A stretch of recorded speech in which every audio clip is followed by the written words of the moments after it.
Pregătiți de excursie? Mergem la Portocațic. O, Doamne ajută! Zumdag în căutare de magneți. Am ajuns în port, în Vasiliki. Ne pregătim să facem o croazieră pe Marea Ionică. Să vedem câteva obiective foarte drăguțe. Unele dintre ele nu le putem atinge decât cu această croazieră. Vom merge și la plaja Egremni, unde, da, se poate ajunge acum și cu mașina, dar sunt foarte, foarte multe scări de coborât. Și pentru cine are probleme locomotorii, e un pic mai complicat. Dar, pentru aceste persoane se poate lua această croazieră, pe care noi am negociat-o la 25 de euro de persoană, cu masă inclusă și cu transport din Nitri să ne aducă înapoi în Vasiliki, pentru că pentru noi era mai aproape Vasiliki.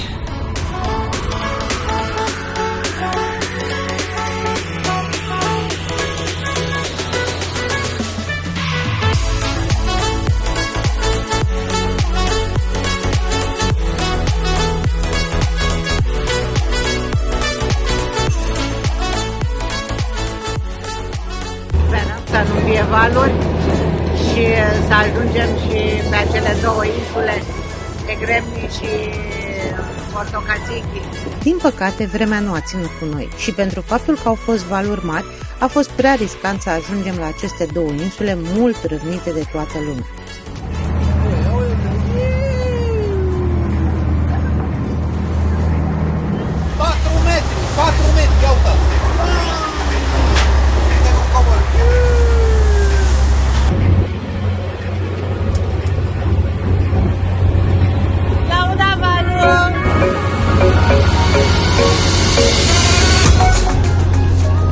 Be careful for us!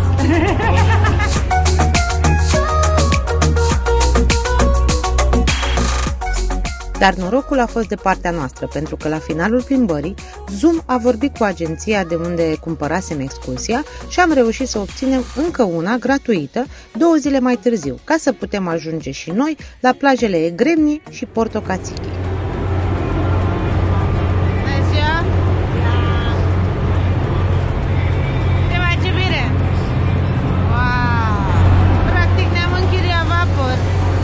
În cele ce urmează vom ajunge și acolo, dar deocamdată ne îndreptăm spre Kefalonia și vom face o oprire în portul Fiscardo, care este un sat pitoresc la extremitatea nordică a Kefaloniei, cea mai mare parte din cele 7 insule ionice. Din cele 365 de sate de pe această insulă, mare și diversă, Fiscardo este unic prin faptul că a fost lăsat practic intact în timpul marelui cutremur din 1953, care a distrus cele mai multe dintre clădirile istorice ale Kefaloniei. Deci florile astea sunt absolut superbe.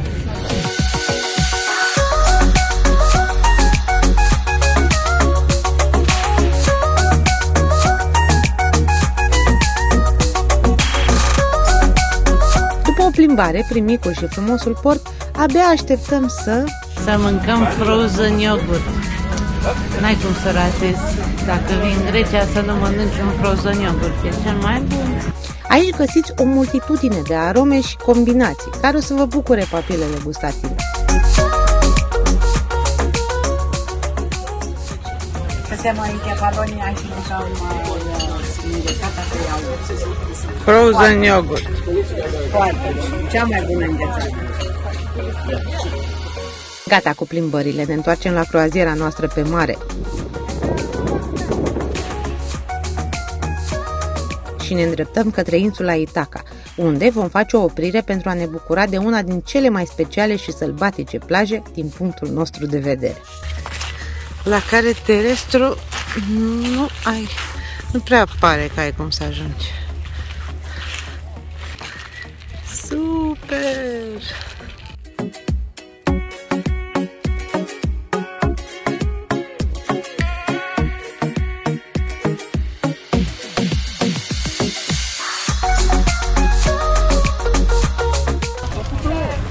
Și o apă foarte, foarte curată.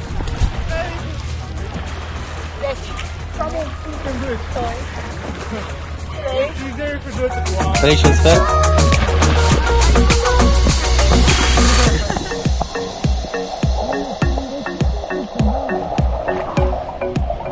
Ia uite că s-a băgat! S-a băgat în apă!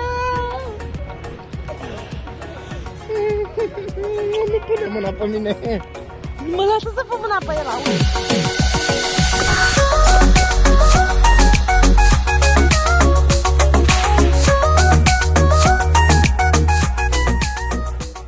Nu ne-am săturat de bălăceală, motiv pentru care am experimentat și săriturile de pe vapor.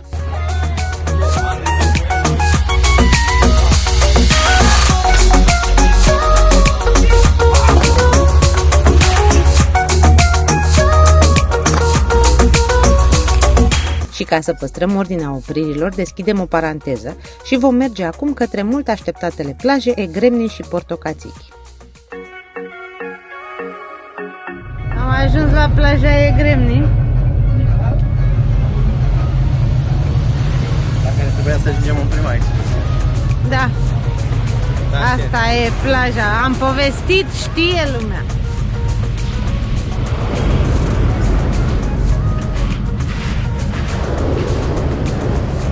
Într-un final, zoom dacă a ajuns la plaja Egremni. Aud? Trebuie să-i zic lor, uite, vezi că s-a putut? Le-am povestit că datorită ție aici, Da? că datorită ție, că ai negociat cu ei, că ai vorbit. Deci scările sunt undeva acolo.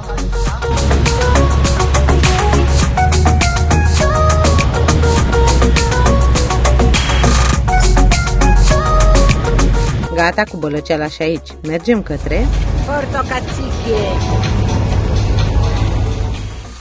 unde am crezut că vasul ne va duce până pe mal, doar că din păcate am avut parte doar de o scurtă scufundare din larg.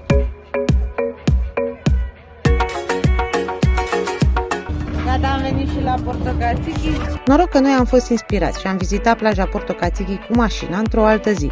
Și dacă vreți să vedeți mai multe imagini de pe această plajă, găsiți un filmuleț doar cu ea pe canalul nostru de YouTube. Unul dintre angajații Zoom face poze la patronii Zoom.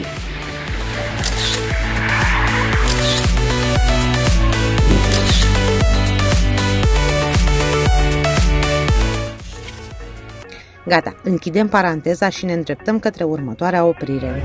mergem la pește. Dar ne-am bălăcit de toți banii, a fost foarte mișto. Da, este vorba de peștera Papa Nicolis, din Meganisi, unde, în timpul celui de-al doilea război mondial, un submarin grecesc s-a adăpostit. Dar nu stă mult. Oprim, pozăm, plecăm. Ultima oprire o vom face pe o plajă de pe insula privată Scorpios, de altfel singura bucățică a insulei care poate fi vizitată și asta doar de pe mare. Am ajuns la insula Bogătașului. Mai coborâm și aici 10 minute. Pare a fi drăguț. Și aici.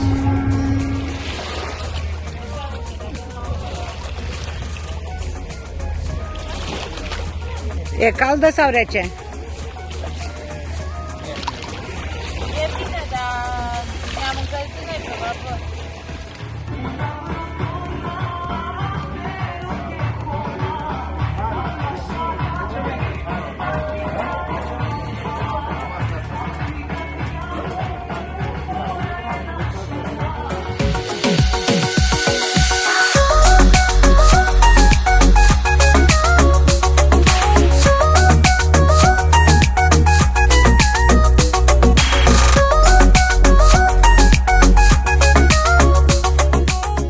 Cam asta a fost plimbarea noastră, ne întoarcem către portul Nidri, unde ne vom opri din această călătorie și îl vom vizita, pentru că e păcat dacă ajungi aici să nu te plimbi prin această frumoasă stațiune.